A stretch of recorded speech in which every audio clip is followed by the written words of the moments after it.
berbahagia Bapak Ibu Guru hebat. Perkenalkan, nama saya Desi Andarwati, calon guru penggerak angkatan 10 dari SMP Padindi. Selamat datang di SMP Padindi dalam disimulasi budaya positif. Salam guru penggerak, bergerak, tergerak, menggerakkan.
Alhamdulillahirrahmanirrahim. Wabihi nasta'in ala umur dunia wal din.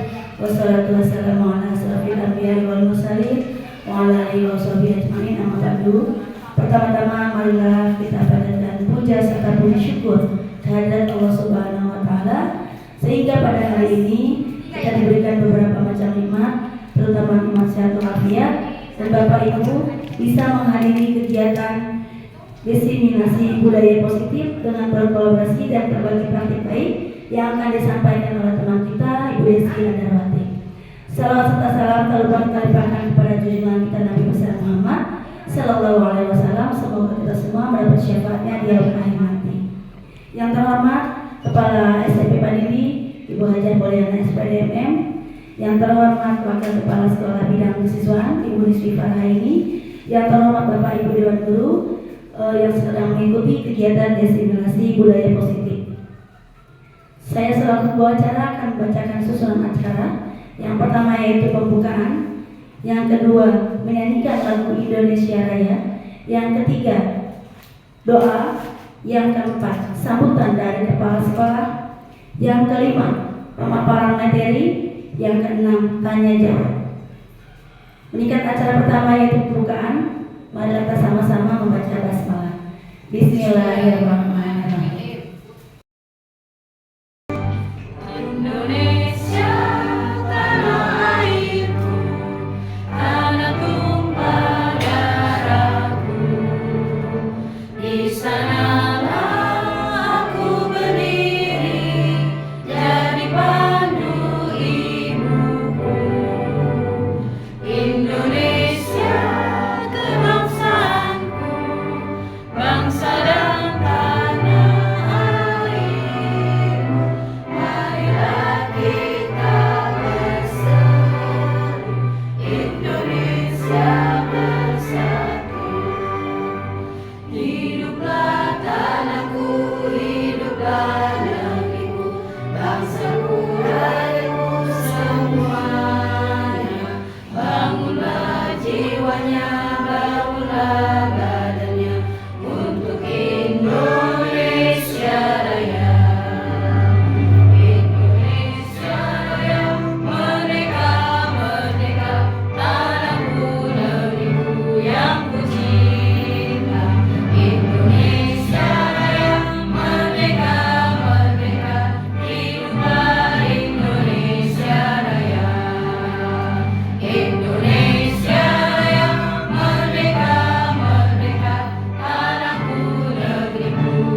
وعلينا معهم برحمتك يا أرحم الراحمين. اللهم اغفر أمة سيدنا محمد، اللهم ارحم أمة سيدنا محمد، اللهم استر أمة سيدنا محمد، اللهم اجعلنا من أمة سيدنا محمد صلى الله عليه وسلم، وصلى الله على سيدنا محمد وعلى آله وصحبه وسلم، والحمد لله رب العالمين.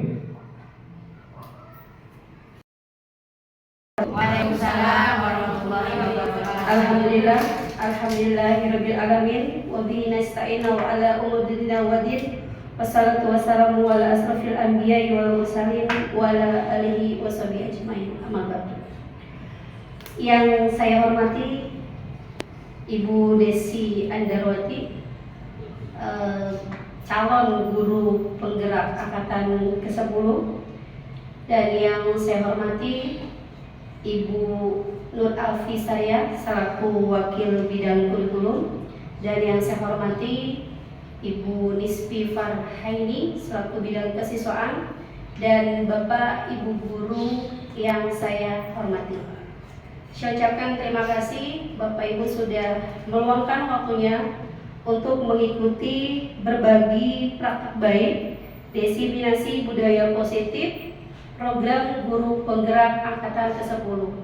Semoga dengan Bapak Ibu mengikuti kegiatan ini mendapatkan manfaat yang mana nanti bisa dijalankan, diberikan kepada siswa-siswi kita menjadi lebih baik lagi dengan pengalaman yang nanti Bu Desi jabarkan.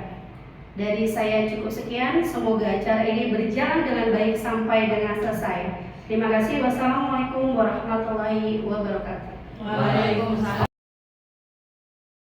warahmatullahi wabarakatuh.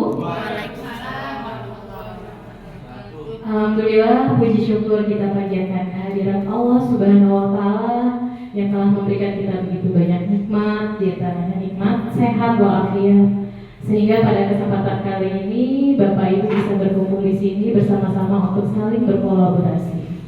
Yang saya hormati Ibu Kepala Sekolah, sebelumnya saya mohon izin ya Bu ya untuk berdiri di sini.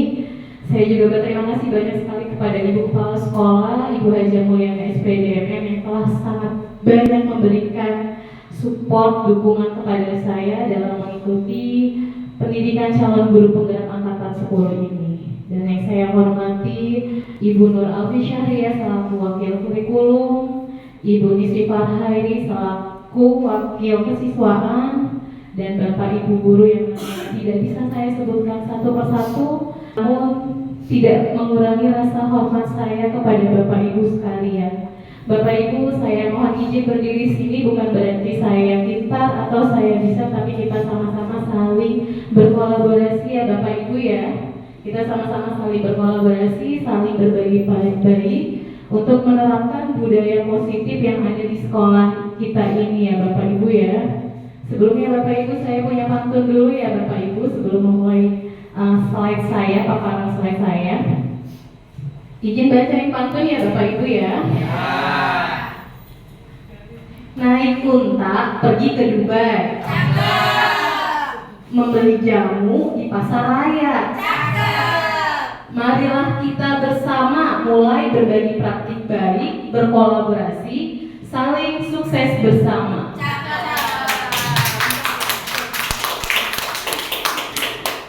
Baik Bapak Ibu, di sini saya ingin menjabarkan pemahaman dan pengalaman penerapan budaya positif yang telah saya dapatkan dalam kegiatan pelatihan program calon guru penggerak angkatan 10. Dan guru hebat untuk berkolaborasi dan saling mendukung dalam kegiatan diseminasi penerapan budaya positif di sekolah kita. Bapak Ibu, latar belakang yang menggerakkan saya, kenapa saya melakukan kegiatan ini adalah saya mengutip kata-kata dari Ki Hajar Dewantara. Sebelum saya mengikuti program guru penggerak, saya hanya mengenal Ki Hajar Dewantara itu dengan kata-kata ingalso sing tulodo gitu. Itu aja yang saya tahu, tapi ternyata ketika saya sudah mengikuti program guru penggerak, banyak sekali rangkaian kata-kata atau umpan balik dari Ki Hajar Dewantara yang menginspirasi buat kita semua. Dengan contohnya, Ki Hajar Dewantara itu mengumpamakan sekolah kita itu sebagai sebuah ladang, tempat persemaian bibit, di mana agar bibit tersebut dapat berkembang dengan baik, petani harus merawat, memperbaiki tanah, memberikan pupuk. Dari kiasan tersebut, sekolah itu kan diibaratkan sebagai ladang, dan petani adalah guru. Kita sebagai petani atau sebagai guru berusaha untuk membuat bibit-bibit unggul. Gimana nih bibit-bibit unggulnya? Kita beri pupuk, kita siram, dan sebagai salah satu tanggung jawab kita sebagai seorang guru adalah menciptakan lingkungan sekolah yang nyaman tanpa menghalangi proses pembelajaran buat seorang murid. Nah, untuk proses pembelajaran seorang murid yang baik dibutuhkan lingkungan yang positif, maka akan terbentuklah suatu budaya positif di sekolah. Diseminasi, apa sih diseminasi itu? Diseminasi itu adalah penyebaran informasi antar individu dan kelompok berdasarkan pemahaman dan pengalaman guna memperoleh informasi terbarukan atau timbul kesadaran menerima dan akhirnya manfaat informasi tersebut bisa kita terapkan di sekolah kita secara bersama-sama ya Bapak Ibu. Baik Bapak Ibu, apakah Bapak Ibu setuju dengan pernyataan ini? Hukuman dapat mendisiplinkan anak. Setuju tidak Bapak Ibu? Oke, selanjutnya pemberian hukuman dengan hal positif seperti membaca atau membersihkan kelas dapat meningkatkan disiplin anak. Setuju tidak Bapak Ibu? Satu lagi, memberikan penghargaan dapat meningkatkan motivasi belajar anak. Wujud dengan cara kita membentuk suatu budaya positif di sekolah. Dari konsep utama budaya positif tersebut, ini ada beberapa poin. Yang pertama, poinnya itu disiplin positif dan nilai-nilai kebajikan universal. Kemudian ada teori motivasi, hukuman dan penghargaan restitusi. Selanjutnya ada keyakinan kelas, kebutuhan dasar manusia dan dunia berkualitas, restitusi dengan 5 posisi kontrol, dan kemudian restitusi dengan segitiga restitusi. Kita masuk ke disiplin positif dan nilai-nilai kebajikan universal. Disiplin positif merupakan pendekatan mendidik anak untuk membentuk kontrol diri dan pembentukan kepercayaan diri, sehingga mereka bisa berperilaku dengan mengacu pada nilai-nilai kebajikan universal dan memiliki motivasi intristik bukan ekstristik. Paradigma baru. Pembelajaran dengan paradigma baru merupakan pembelajaran yang dirancang berdasarkan prinsip pembelajaran berdiferensiasi, sehingga para peserta didik belajar sesuai dengan kebutuhannya berdasarkan tahap perkembangan sesuai teori psikologi modern untuk mewujudkan profil pelajar Pancasila ya. Lanjut kita masuk ke dalam diskonsepsi teori tentang teori kontrol, di mana di sini ada 4 teori kontrol. Yang pertama, ilusi guru mengontrol murid, kemudian ilusi bahwa penguatan positif, efektif dan bermanfaat, ilusi bahwa kritik dan membuat rasa bersalah mampu menguatkan karakter, dan yang terakhir adalah ilusi bahwa orang dewasa berhak memaksa. Kontrol. Ini kita ibaratkan seperti ini Bapak Ibu. Ada 2 tangan. Tangan ini kita genggam ya Bapak Ibu. Tangan satu kita genggam, kemudian tangan satu kita genggam lagi, angkat 2. Yang A bilang buka dong tangannya. Kemungkinan apa yang terjadi Bapak Ibu? Yang terjadi ya tangan bisa terbuka atau bisa tertutup. Tapi yang bisa membuka atau menutup itu adalah diri kita masing-masing gitu. Jadi teori kontrol itu tergantung pada diri kita masing-masing untuk menjawab pilihan apa yang mau kita buat gitu. Mau kita buka tangannya atau mau kita tutup tangannya. Seperti itu ya Bapak Ibu. Sini ada yang namanya disiplin positif. Disiplin positif, teori kontrol atau teori pilihan dari Dr. William Glasser.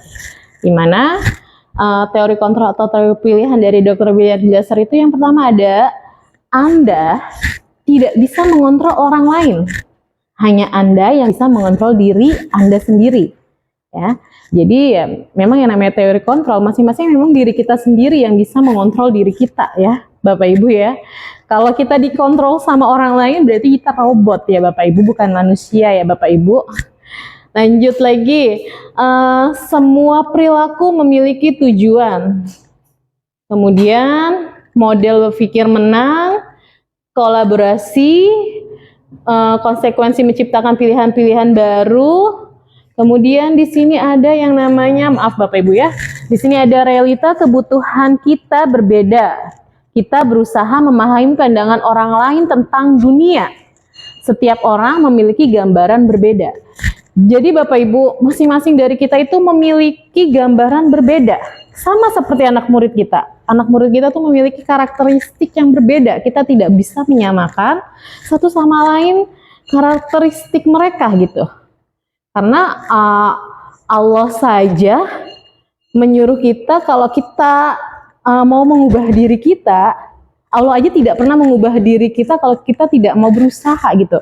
Sama saja seperti anak-anak murid kita gitu ya Bapak Ibu, kita tidak bisa menyamakan mereka, masing-masing karakteristik mereka itu berbeda. Kemudian dari Anda tidak bisa mengontrol orang lain atau hanya Anda yang bisa mengontrol diri Anda, diturunkan menjadi makna disiplin.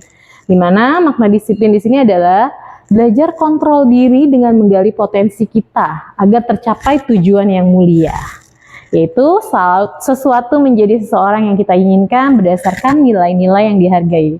Karena setiap manusia itu mau banget dihargai ya Bapak Ibu ya, bukan dihargai dengan uang tapi dihargai keberadaannya ya Bapak Ibu ya. Kemudian di sini ada yang namanya teori motivasi. Dari teori motivasi di sini kita bagi teori motivasi menjadi dua. Ada teori motivasi intrinsik dan ekstrinsik. Selanjutnya ada 5 posisi kontrol. 5 posisi kontrol di sini yang satu ada penghukum, pembuat rasa bersalah, teman, pemantau, dan ada juga yang namanya manajer. Ini 5 posisi kontrol ini yang harus kita miliki Bapak Ibu sebagai seorang guru. Kira-kira kita ada di mana nih? Sebagai penghukum kah? Sebagai pembuat rasa bersalah kah? Sebagai teman kah, sebagai pemantau, atau sebagai manajer? Terkadang saya sendiri pun tak luput ya Bapak Ibu, ketika menghadapi permasalahan di anak, kita sendiri tuh terkadang lebih cenderung sebagai penghukum. Sedangkan seharusnya penghukum itu tidak boleh kita terapkan pada anak-anak didik kita, karena pasti nantinya akan ada yang berbekas di hati mereka Bapak Ibu. Apalagi anak-anak zaman sekarang yang memang mentalnya sama seperti buah stroberi ya Bapak Ibu ya, yang lembek seperti itu ya. Jadi kayaknya kita perlu nih, sebagai apakah kita di sini? Atau sebagai teman kah? Sebagai pemantau? Atau sebagai manajer? Kemudian selanjutnya kita ada yang namanya segitiga restitusi. Di segitiga restitusi ini ada 3 poin. Yang pertama kita menstabilitaskan identitas. Kemudian validasi, kemudian menanyakan keyakinan. Di mana nanti keyakinan ini kita akan buat suatu keyakinan kelas. Jadi dari suatu peraturan-peraturan, kemudian kita turunkan nih menjadi keyakinan. Kemudian nanti kita rubah lagi menjadi suatu kebajikan, nilai-nilai kebajikan yang universal. Selanjutnya Bapak Ibu, dari realitas kebutuhan kita berbeda. Kita berusaha memahami pandangan orang lain tentang dunia. Setiap orang memiliki gambaran berbeda. Kita punya 5 kebutuhan dasar bertahan hidup: penguasaan, kasih sayang, rasa diterima, kesenangan, dan kebebasan. Oke, selanjutnya di sini ada beberapa rangkuman ringkasan dari saya tentang disiplin positif. Disiplin berasal dari kata disiplina yang artinya belajar. Disiplin positif merupakan salah satu cara penerapan disiplin yang bertujuan untuk menumbuhkan kesadaran serta memperdaya peserta didik tanpa imbalan penghargaan, reward, ancaman, atau hukuman. Kemudian, sebagai pendidik, tujuan kita adalah menciptakan peserta didik yang memiliki disiplin diri, sehingga mereka berperilaku mengacu pada nilai-nilai kebajikan universal dan memiliki motivasi intrinsik, motivasi dari dalam diri mereka untuk melakukan suatu perubahan ke arah yang lebih baik. Ya Bapak Ibu ya, jadi terkadang kita nggak luput ya Bapak Ibu selalu ngasih hukuman ke mereka. Datang telat kita kasih hukuman. Seharusnya di sini kita berusaha untuk menjadi salah satu pengingat buat mereka atau menanamkan disiplin yang biar dari diri mereka itu bisa berubah gitu ya Bapak Ibu. Ini yang sama-sama kita cari ya Bapak Ibu, kita gali ya Bapak Ibu. Kita lihat beberapa anak-anak kita masih sering beberapa telat. Kayaknya kalau hukuman itu bukan merupakan suatu penyelesaian masalah ya Bapak Ibu ya. Baik, selanjutnya.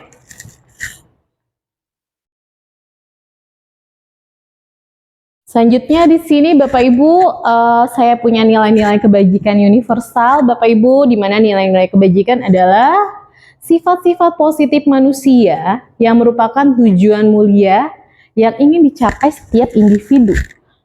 Ya, jadi nilai-nilai tersebut bersifat universal dan lintas bahasa, suku bangsa, agama maupun latar belakang.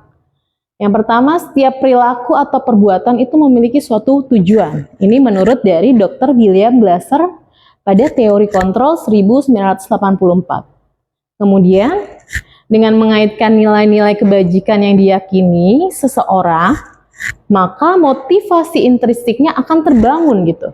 Jadi kalau kita meyakini nih ada nilai-nilai kebajikan gitu, maka motivasi di dalam diri tersebut, di anak tersebut atau diri kita akan terbangun, sehingga menggerakkan motivasi dari dalam untuk mencapai tujuan yang kita inginkan. Ya Bapak Ibu ya, ini menurut teori dari Diane Gossen tahun 1998.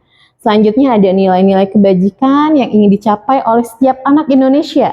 Kita kenal dengan profil pelajar Pancasila, yang dimana ada beriman, bertakwa kepada Tuhan Yang Maha Esa, berakhlak mulia. Selanjutnya ada mandiri, bernalar kritis, kebinekaan global, bergotong royong, dan kreatif. Teori motivasi hukuman dan konsekuensi restitusi. Bapak Ibu, di sini jujur kalau saya pribadi sebelum saya mengikuti pelatihan guru penggerak ini, saya hanya mengetahui poin 2 ini aja Bapak Ibu, hukuman dan konsekuensi. Untuk restitusi ini menurut buat saya ini adalah awam di telinga saya Bapak Ibu ya, saya baru mengetahuinya. Mungkin dari Bapak Ibu sudah ada yang tahu. Oke, sama-sama nanti kita cari tahu ya Bapak Ibu ya. Teori motivasi, hukuman, dan konsekuensi restitusi. Oke, motivasi perilaku manusia. Di motivasi perilaku manusia ini ada 2 Bapak Ibu. Ada motivasi dari dalam diri sendiri ataupun motivasi dari luar. Motivasi dari luar itu untuk menghindari ketidaknyamanan atau hukuman.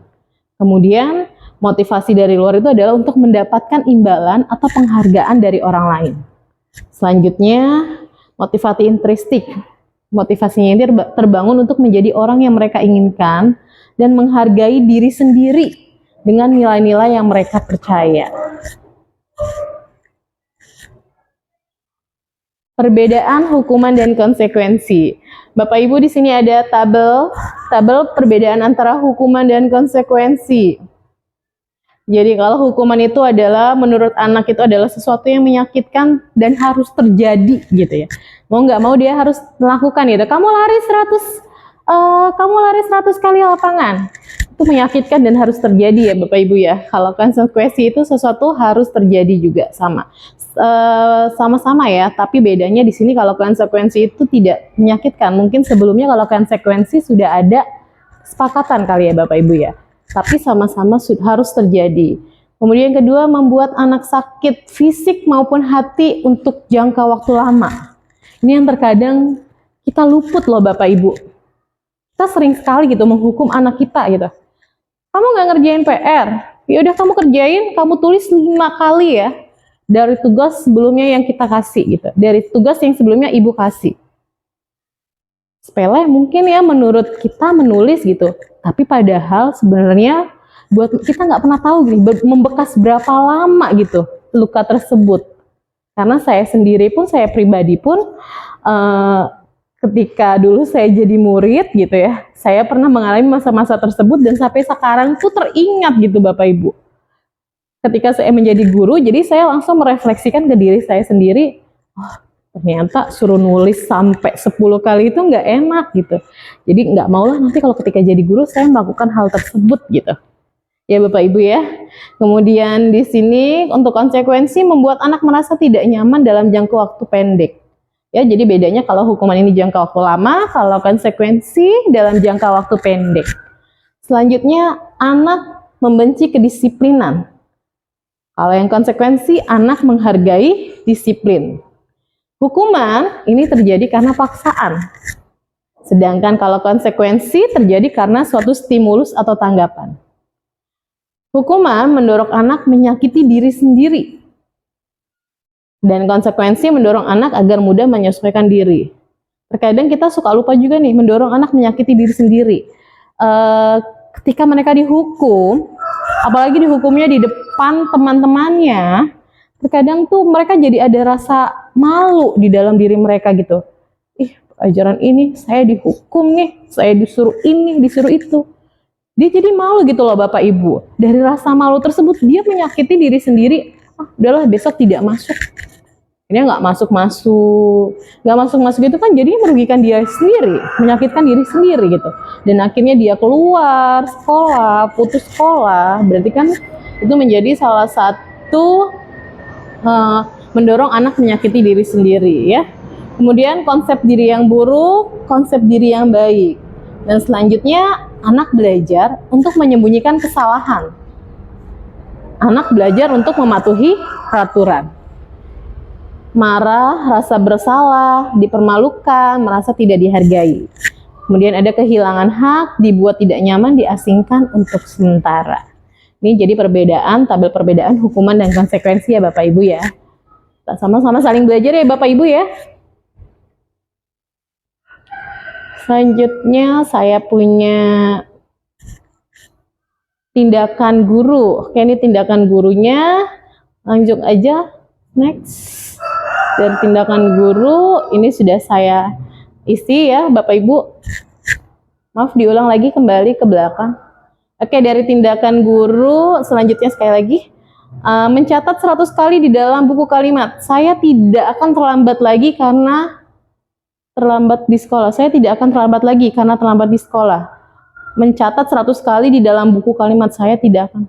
Oh, maksudnya gini, ketika terlambat di sekolah, dia disuruh mencatat 100 kali, saya tidak akan terlambat lagi datang ke sekolah. Berarti ini adalah hukuman atau konsekuensi Bapak Ibu? Sebuah hukuman, iya benar. Kemudian lari mengelilingi lapangan basket 2 kali karena terlambat hadir di sekolah. Ini termasuknya apa Bapak Ibu? Hukuman atau konsekuensi?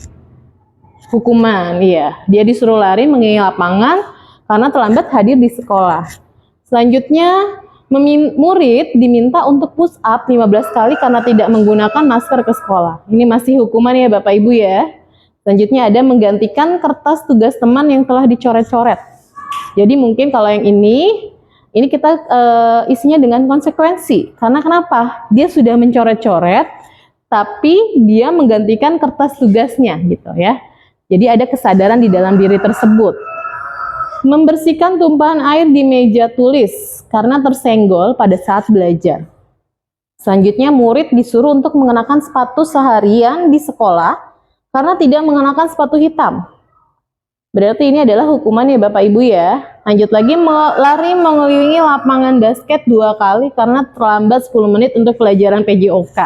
Ini adalah mungkin di setiap mata pelajaran kita punya yang namanya kesepakatan ya Bapak Ibu, sama seperti saya di pelajaran matematika.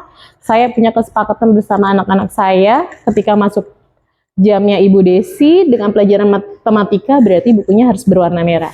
Mungkin ini adalah kesepakatan yang dibuat oleh guru PJOK ya. Jadi tidak boleh terlambat datang ketika pelajaran PJOK. Kalau terlambat, maka akan dikenakan hukuman berlari 2 kali lapangan basket.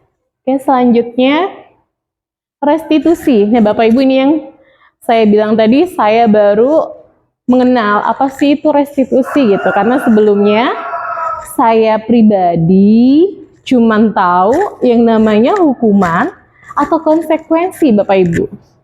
Restitusi adalah proses menciptakan kondisi bagi murid untuk memperbaiki kesalahan mereka, sehingga mereka bisa kembali pada kelompok mereka dengan karakter yang lebih kuat. Ya Bapak Ibu ya, jadi di sini proses restitusi itu adalah proses menciptakan jadi sadar diri gitu. Si murid itu sadar diri menciptakan kondisi memperbaiki kesalahan mereka. Jadi mereka sadar, oh saya sudah berbuat salah nih. Saya harus memperbaikinya. Gitu ya Bapak Ibu ya. Ya, selanjutnya ciri-ciri restitusi.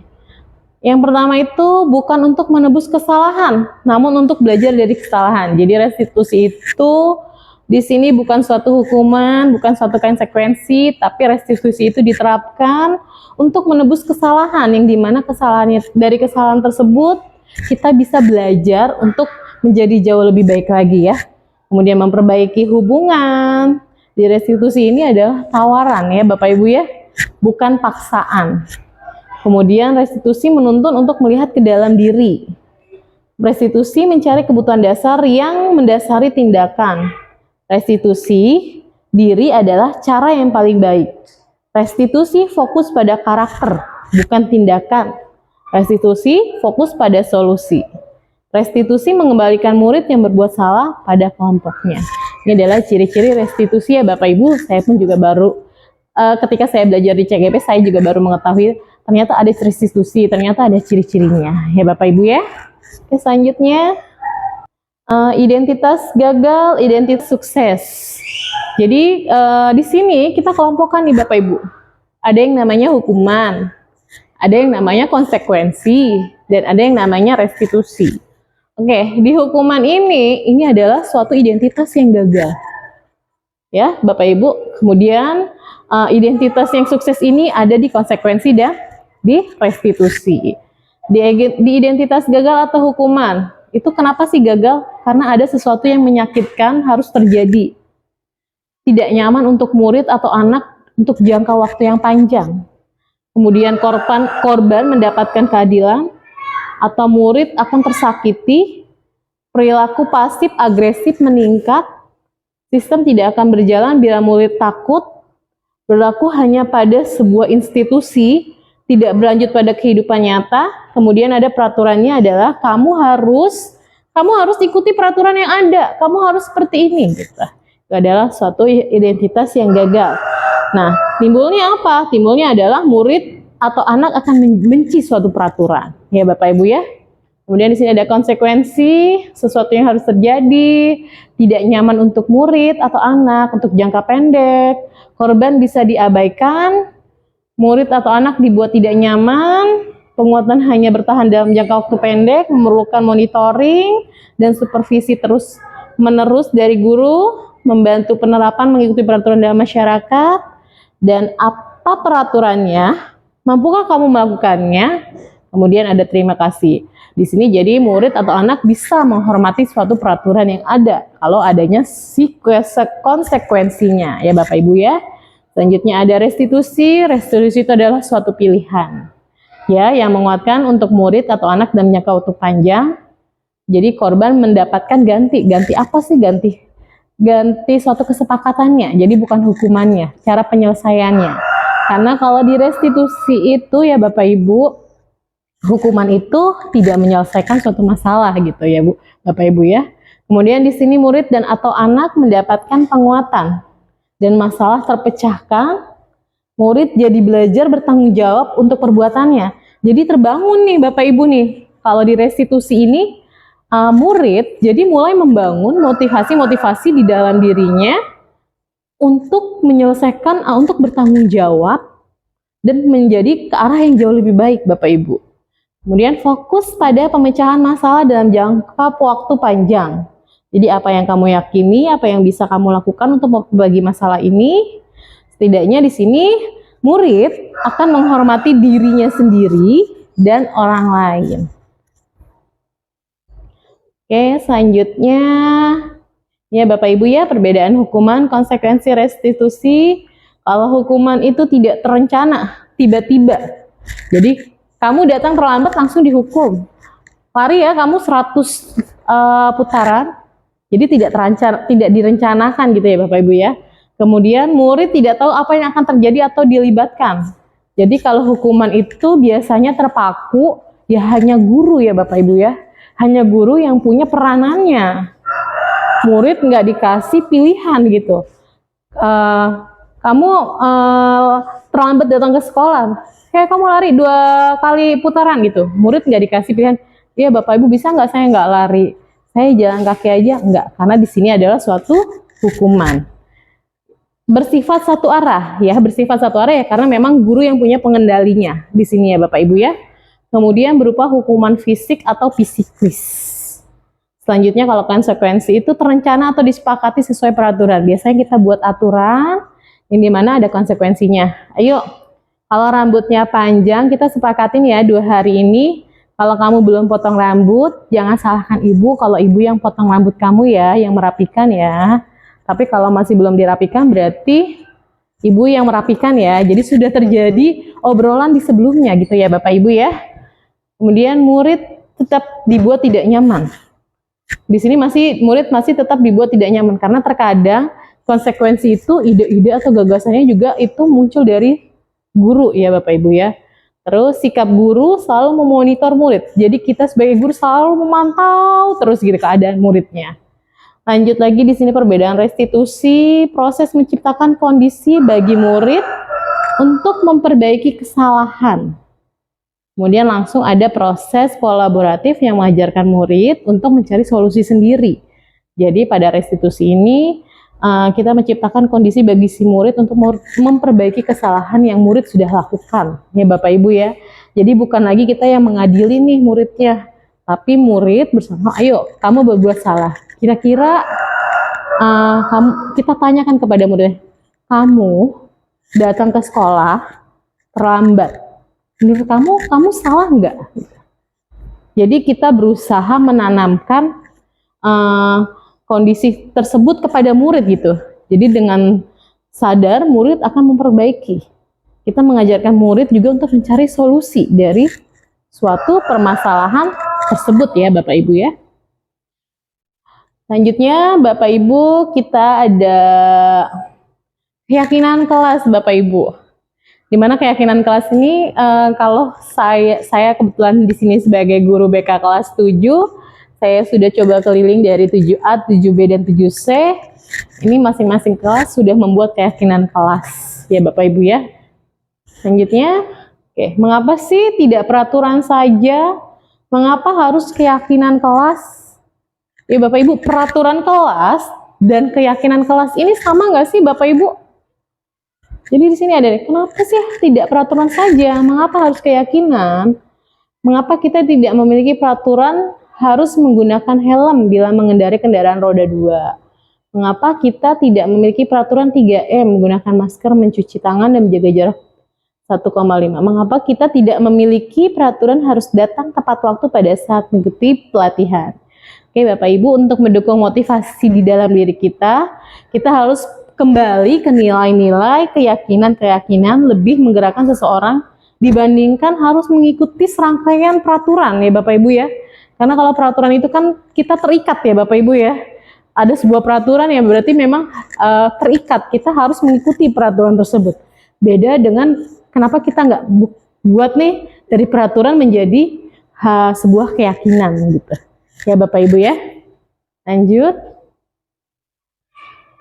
Oke, yang manakah yang merupakan keyakinan kelas? Mengapa? Contohnya, datang tepat waktu, mengucapkan salam, menjaga kebersihan sekolah, berdoa sebelum, ini termasuk kesepakatan kelas ya Bapak Ibu ya. Kami guru murid saling menyayangi, kami murid yang peduli.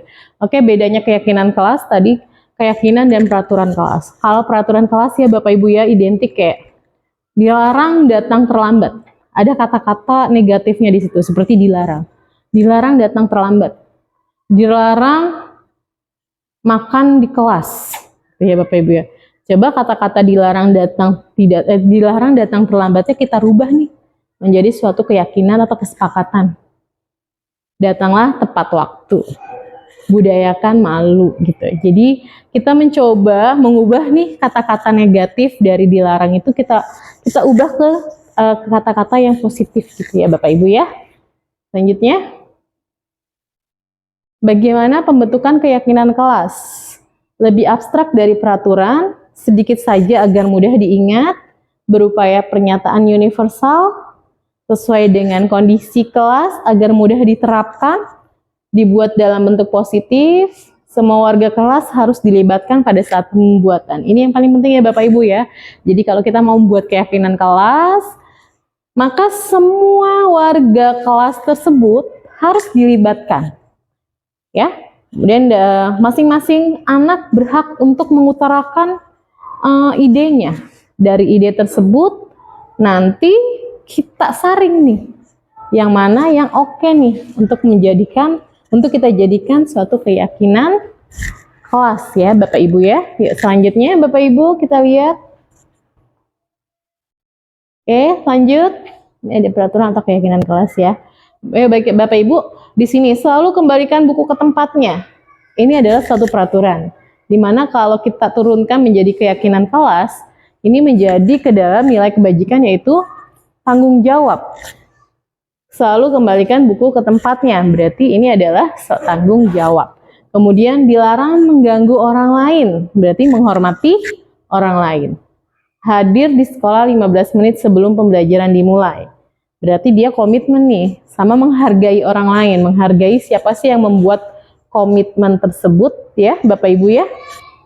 Dilarang melakukan kekerasan, berarti keselamatan, dilarang menggunakan narkoba, kesehatan, bergantian atau menunggu giliran. Berarti menghargai orang lain dan bersabar ya Bapak Ibu ya. Selanjutnya gunakan masker itu untuk keselamatan, jangan berlarian di kelas atau koridor, ini berarti maksudnya adalah keselamatan. Yuk selanjutnya Bapak Ibu, kita lihat ada apa lagi. Ini ada kebutuhan dasar manusia dan dunia berkualitas eksplorasi konsep. Ada apa aja sih di sini? Ya, kita lanjut di sini. Kebutuhan dasar manusia. Kebutuhan dasar manusia adalah segala sesuatu yang kita lakukan untuk mendapatkan apa yang kita inginkan. Seluruh tindakan yang kita lakukan memiliki tujuan tertentu dan semua usaha terbaik yang kita lakukan adalah dalam rangka agar kebutuhan dasar kita terpenuhi dengan baik. Ya Bapak Ibu ya, selanjutnya. Nih, Bapak Ibu, di sini ada 5 kebutuhan dasar manusia. Bapak Ibu, apa aja sih kebutuhan dasar manusia? Yang pastinya bertahan hidup ya Bapak Ibu ya. Bertahan hidup itu kita butuh apa aja sih Bapak Ibu? Kita butuh makanan, kita butuh pakaian, tempat tinggal ya Bapak Ibu ya. Kemudian ada kasih sayang dan rasa diterima. Di mana di kasih sayang dan rasa diterima, kita butuh yang namanya dipedulikan. Terus kita berbagi, bekerja sama, ini masuknya ke dalam kasih sayang dan diterima. Selanjutnya ada yang namanya penguasaan. Penguasaan itu biasanya menunjuk kepada harga diri, keinginan untuk dianggap memimpin, berprestasi, atau diakui didengar. Ya Bapak Ibu ya. Kebebasan. Kebebasan itu ada mandiri, memiliki pilihan mencoba hal baru, mampu mengendalikan arah dirinya. Terakhir ada yang namanya kesenangan ya Bapak Ibu ya. Kesenangan ini berarti dia butuh bermain, dia butuh suatu humor, butuh tertawa Bapak Ibu ya. Yuk selanjutnya. 5 posisi kontrol. Ada apa aja sih di 5 posisi kontrol ini Bapak Ibu? Oke, 5 posisi kontrol ini ada yang namanya penghukum, di mana seorang penghukum bisa menggunakan hukuman fisik maupun verbal, ya, mau nyuruh dia jalan jongkok atau pakai kata-kata dia gitu ya Bapak Ibu ya. Orang yang menjalankan posisi penghukum senantiasa mengatakan bahwa sekolah memerlukan sistem atau alat yang dapat lebih menekan murid lebih dalam lagi. Kemudian pembuat rasa bersalah. Pada posisi ini biasanya guru akan bersuara lebih lembut. Pembuat rasa bersalah akan menggunakan keheningan yang membuat orang lain merasa tidak nyaman, bersalah, atau rendah diri. Kata-kata yang keluar itu dengan lembut. Jadi kita kayak dari hati ke hati tapi ngena gitu ya Bapak Ibu ya. Soalnya anak-anak zaman sekarang tuh ya Allah, kita baru ngomong 5 menit tahu-tahu udah buat kesalahan lagi. Itu ya Bapak Ibu ya. Ya, selanjutnya, kemudian yang ketiga itu ada teman. Di sini kita sebagai teman, guru pada posisi ini tidak akan menyakiti murid, namun akan tetap berupaya mengontrol murid melalui persuasi. Posisi teman pada guru bisa negatif ataupun positif. Posisi positif di sini berupa hubungan baik yang terjalin antara guru dan murid. Posisi teman menggunakan hubungan baik dan humor untuk mempengaruhi seseorang. Kemudian ada pemantau. Pemantau berarti mengawasi. Pada saat kita mengawasi, kita bertanggung jawab atas perilaku orang yang kita awasi. Posisi pemantau berdasarkan pada peraturan-peraturan dan konsekuensi. Dengan menggunakan sanksi atau konsekuensi, kita harus bisa nih memisahkan mana hubungan pribadi kita sama murid sebagai seorang yang sedang menjalankan posisi pemantau. Selanjutnya di 5 kita ada yang namanya manajer. Nah, manajer ini adalah posisi di mana guru berbuat sesuatu bersama dengan murid. Jadi di sini kita mempersilahkan murid untuk mempertanggungjawab perilakunya, mendukung murid agar dapat menemukan solusi atas permasalahannya sendiri ya Bapak Ibu ya. Seorang manajer telah memiliki keterampilan di posisi teman maupun pemantau. Jadi di sini di manajer ini nih, kita tuh udah seperti teman, seperti pemantau, kita sudah menguasai keterampilan tersebut ya Bapak Ibu ya. Dan dengan demikian bisa jadi di waktu-waktu tertentu kembali kepada kedua posisi tersebut bila diperlukan. Namun ada iklan ya Bapak Ibu ya, ada pesawat. Namun bila kita menginginkan murid-murid kita menjadi manusia yang merdeka, mandiri dan bertanggung jawab, maka kita perlu mengacu kepada restitusi yang dapat menjadikan murid kita seorang manajer bagi dirinya sendiri. Di manajer, murid diajak untuk menganalisis nih kebutuhannya apa, gitu. Kebutuhan diri kamu apa, maupun kebutuhan orang lain. Di sini penekannya bukan pada kemampuan membuat konsekuensi, namun antara guru dan murid kita saling berkolaborasi. Ya, berkolaborasi seperti apa sih? Berkolaborasi bagaimana caranya memperbaiki kesalahan. Bagaimana kita menemukan solusi untuk suatu permasalahan. Nih Bapak Ibu ya. Yuk dilanjut. Nih ada 5 posisi kontrol ya Bapak Ibu. Ini sama seperti yang tadi, ada hukuman, ada konsekuensi, motivasi, guru berbuat, guru berkata, penghukum, pembuat orang bersalah, teman, pemantau. Kalau penghukum itu terkadang kita agak berbayang ya Bapak Ibu ya. Bentar ya. Identitas jadi buram ya. Oke, di posisi 5 posisi kontrol ini menghukum, menghardik, menunjuk, menyakiti atau menyindir. Kamu ya, kenapa datang telat? Ditunjuk-tunjuk, dibentak-bentak di depan orang lain ya Bapak Ibu ya. Terus kalau pembuat orang merasa bersalah, anak telat nih Bapak Ibu ya. Kalau yang tadi penghukum, kita udah langsung tunjuk, kita udah pelototin, kita udah telak pinggang di depan orang banyak, anak itu kan punya dendam tersendiri yang ada sama gurunya. Tapi berbeda sama pembuat orang bersalah. Nah, jam berapa sekarang? Seharusnya kamu bisa loh datang lebih awal. Ibu kecewa banget loh sama kamu loh. Setiap hari selalu melakukan kesalahan yang sama. Sebenarnya kita bisa loh Bapak Ibu menerapkan itu. Siapa tahu kalau kita ngomongnya dari hati ke hati, bisa ngena gitu sama mereka ya Bapak Ibu ya. Kemudian kita bisa sebagai teman, pemantau, atau manajer. Mengajukan pertanyaan-pertanyaan sama mereka ya Bapak Ibu ya. Yuk lanjut. Oke, selanjutnya pernyataan-pernyataan. Saya kecewa sekali dengan kamu. Nah, di sini berarti adalah pembuat merasa bersalah ya Bapak Ibu ya. Kamu tidak benar melakukannya. Berarti kalau di sini tuh kenapa dibilang penghukum? Karena tidak ada pilihan gitu Bapak Ibu.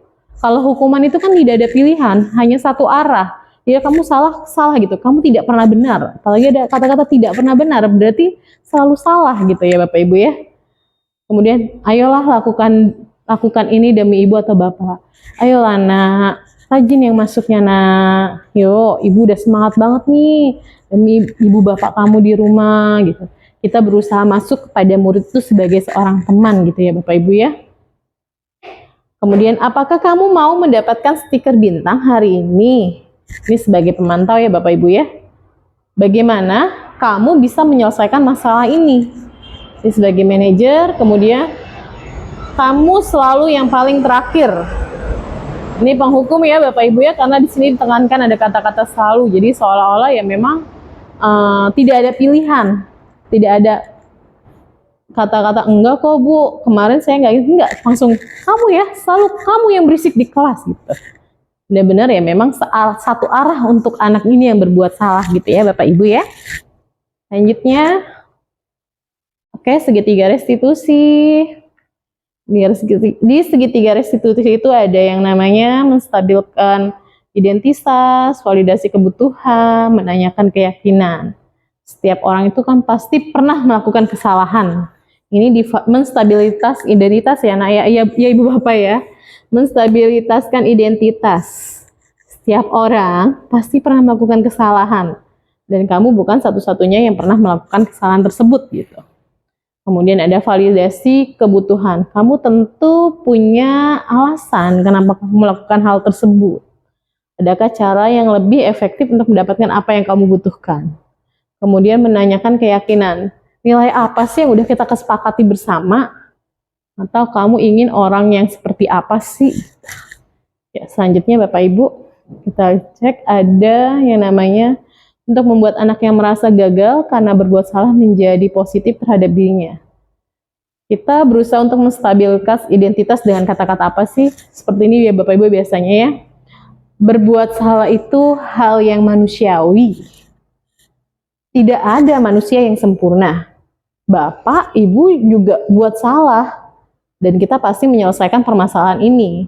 Bapak, Ibu tidak tertarik untuk mencari tahu siapa yang benar atau siapa yang salah. Atau Bapak Ibu lebih tertarik untuk menyelesaikan suatu masalah. Kalau kamu menyalahkan diri sendiri terus-menerus, apakah kamu bersikap baik pada diri kamu sendiri? Ini kata-kata guru ketika sedang menstabilitas identitas ya Bapak Ibu ya. Ini validasi kebutuhan Bapak Ibu, membantu murid mengenali basic atau kebutuhan dasar yang ingin dipenuhinya ketika melakukan kesalahan. Karena pada dasarnya setiap tindakan manusia tujuannya adalah memenuhi kebutuhan, apakah itu power, freedom, love, and blowing, fun, atau survival ya. Di sini guru berkata, kamu bisa saja kan melakukan hal yang lebih buruk, tapi kamu tidak melakukannya kan? Kamu pasti punya alasan mengapa melakukannya. Apa yang penting bagi kamu? Kamu boleh tetap berusaha menjaga sikap itu, tapi tambahkan sikap yang lain yang baru. Maka kamu belajar cara lain untuk mendapatkan yang kamu butuhkan tanpa harus memukul. Apakah kamu bisa melakukan dengan lebih baik lagi besoknya? Selanjutnya, menanyakan keyakinan. Anak melihat kesalahan yang dihubungkan dengan norma sosial dan nilai-nilai yang mendasari manusia berinteraksi dengan orang lain. Guru berkata, apa nilai yang kita percaya di kelas atau sekolah kita? Nilai-nilai universal apa yang telah kita sepakati? Kemudian kelas yang ideal itu seperti apa sih? Kamu ingin jadi anak seperti apa? Apa yang kamu rasakan ketika kamu melakukan, kamu menjadi orang seperti itu? Ya, ini jadi jatuhnya menanyakan keyakinan ya Bapak Ibu ya. Selanjutnya sepertinya sudah habis, kita nanti akan buka sesi tanya jawab ya Bapak Ibu. Dari Bapak Ibu yang ingin bertanya, dipersilakan.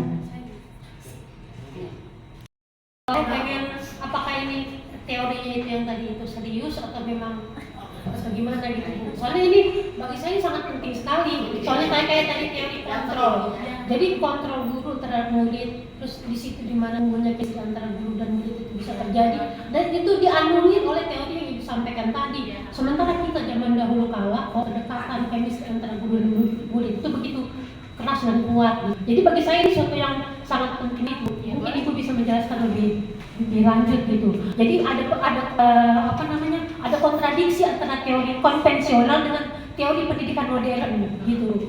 Itu memang yang saya lagi soroti sekarang ini gitu. Terima kasih untuk pertanyaannya. Tadi pertanyaannya adalah teori ini penting gak sih diterapkan gitu ya Bu ya? Intinya seperti itu ya Bu ya. untuk jadi gini, saya pun mengalami waktu zaman sekolah itu yang namanya sistem hukuman, Bu. Dan itu nggak enak buat saya. Dulu kalau nggak ngerjain PR harus menulis sampai 10 kali, harus nulis sampai 5 kali. Dan menurut saya, ketika saya sudah mengikuti guru penggerak, begitu banyak ilmu yang saya dapat, itu adalah teori yang salah gitu. Maksudnya itu adalah hukuman yang salah. Yang di dalam sistem pendidikan yang teori pendidikan itu ada namanya reward and punishment. Ya. Itu kan ada, itu udah Iya. disamakan. Jadi kita boleh di saat mana kita boleh memberikan hukuman dan di saat mana kita boleh memberi hadiah atau penghargaan. Kan dua-duanya harus Iya. disamakan. Lebih pada baiknya sih tidak ada hukuman, tapi gini, sebelum memulai pembelajaran ini lebih kepada wali kelas ya Bu, kita membuat suatu kesepakatan atau keyakinan kelas gitu. Kalau peraturan kan memang yang sudah ada di sekolah, atau visi misi itu kan memang sudah ada di sekolah. Setiap sekolah punya visi misi, setiap sekolah punya peraturan yang memang ditetapkan, seperti peraturan hari Senin memakai putih-putih, Selasa pakai putih biru. Tapi kalau untuk proses pembelajaran, kita coba terapkan dengan yang namanya itu keyakinan kelas, Bu. Keyakinan kelas. Contoh, kamu kalau seandainya telat dihukum, itu sudah tidak ada. Tapi yuk kita buat keyakinan kelas. Semua siswa berkontribusi menyiapkan idenya masing-masing untuk membuat suatu keyakinan kelas, yang dimana nanti keyakinan kelas tersebut kita pilih mana yang baik untuk bersama dan kita sepakati bersama. Jadi sudah tidak ada lagi yang namanya hukuman, karena menurut saya di zaman sekarang ya Bu, apalagi ya di zaman yang kalau dibilang anak-anaknya bermental seperti strawberry ya Bu, lembek gitu ya. Jadi kalau kita kasih hukuman atau kita bentak apa, itu kayak membuat dia rapuh gitu. Nanti akan ada bekas luka gitu Bu. Sama kayak contohnya, ini kan kertas ya Bu ya. Kertas itu ini masih mulus gitu ya Bu ya. Andai kata kita ngajarin, dasar kamu gitu aja nggak bisa. Gimana sih kamu ngerjain gitu aja? Sebenarnya kata-katanya mungkin biasa, tapi terkadang kita tuh ngomongnya dengan penuh emosi. Ini kertas ini saya ibaratkan hati anak gitu. Sebelum saya pun juga masih suka salah mengontrol. Nah, dari situ pun ada juga yang namanya rasa sakit hati di siswa gitu. Karena kan kita nggak pernah tahu seberapa banyak hati seseorang menyimpan atau bisa mampu gitu ya Bu ya. Ketika kertas itu kita coba lebarkan lagi, iya, kertas ini masih tetap lecet, jadi memang masih ada luka-luka gitu. Jadi kayaknya kalau sekarang itu, kalau menurut saya pribadi Bu, hukuman itu menurut saya itu kurang untuk menyelesaikan masalah gitu, suatu hukuman. Jadi lebih pada kita pada konsekuensi atau kita membuat suatu kesepakatan atau keyakinan kelas yang kita bisa sepakati bersama. Terima kasih Ibu. Pembawa acara yang sudah memberikan kesempatan kepada saya untuk bertanya.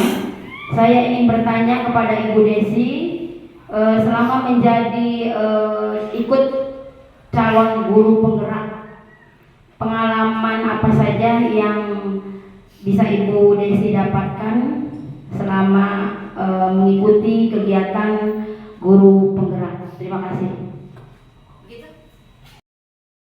Pertanyaannya tadi Bu Jamila bertanya pengalaman apa aja yang Ibu Jamila yang saya dapatkan ketika saya mengikuti program guru penggerak. Setelah saya mengikuti program guru penggerak ini 6 bulan Bu.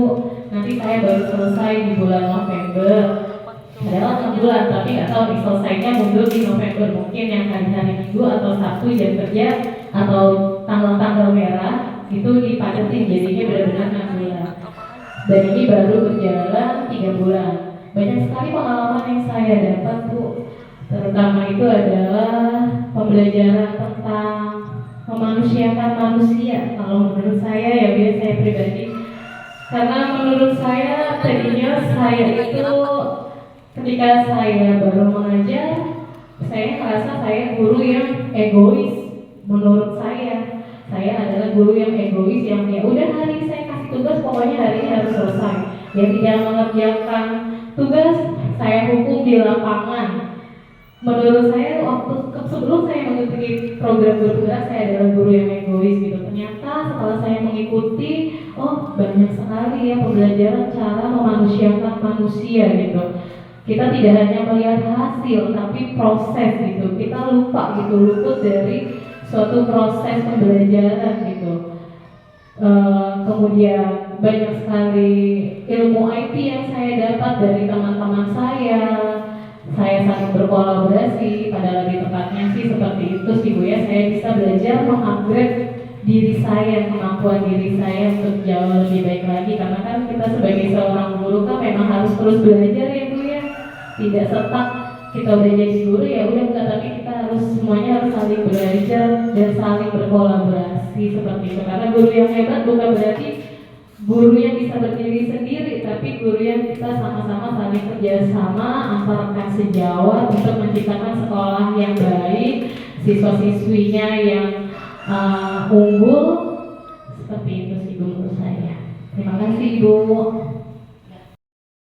Baik Bapak Ibu, terima kasih untuk waktunya pada siang ini. Dalam 1 jam ke depan kita sama-sama saling berkolaborasi, berbagi praktik baik. Sekali lagi, berdirinya saya di sini bukan berarti saya penuh dengan ilmu, saya pun mesti mengupgrade diri saya. Tapi terima kasih banyak atas peluangnya waktu Bapak Ibu yang sudah menghadiri kegiatan untuk hari ini. Semoga kita semua di sini sama-sama bisa menjadi guru yang jauh lebih baik lagi untuk kedepannya. Terima kasih. Assalamualaikum warahmatullahi wabarakatuh.